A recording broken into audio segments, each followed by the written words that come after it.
Hello viewers, আমি আজকে দেখাবো আপনাদের এয়ার ফাইবার ডিভাইস। এই ডিভাইসটা আমি আমার লিঙ্ক করার জন্য নিয়ে আসছি। এই ডিভাইসটা একবারে নতুন নিয়ে আসছি আমার 19 কিলো লিঙ্ক করার জন্য। আমার ব্যান্ডউইথ বেশি লাগবে, সেই জন্য 19 কিলো লিঙ্ক করার জন্য আমি এয়ার ফাইবার কিনেছি। আগে আমি রকেট এসি লাইট চালাতাম। দেখাবো আপনাদের নতুন বক্সে কি কি আছে, এই জন্য আজকে ভিডিওটা করা। এই যে এয়ার ফাইবার ডিভাইস দেখুন, 5x HD। দেখ, আমি খুব শখ ছিল এক সময় যখন আইসি ব্যবসা শুরু করি, তখন এয়ার ফাইবার নাম শুনতাম যে অনেক ভালো ডিভাইস। আমার খুব ভালো লাগছে, খুব আশা ছিল এয়ার ফাইবার ডিভাইস নেওয়ার, তো শেষমেশ কিনেই ফেললাম। তো আমি 19 কিলো লিঙ্ক করবো। আর আমার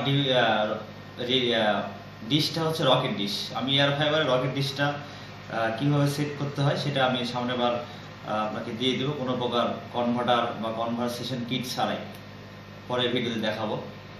আর আমার 19 কিলোতে কত কিলো আমি লিঙ্ক করতে পারি সেটাও আমি দেখাবো পরের ভিডিওতে। তো ভিউয়ার্স, আজ এই পর্যন্তই। জাস্ট খুব ভালো লাগছে এই জন্য ভিডিওটা করা।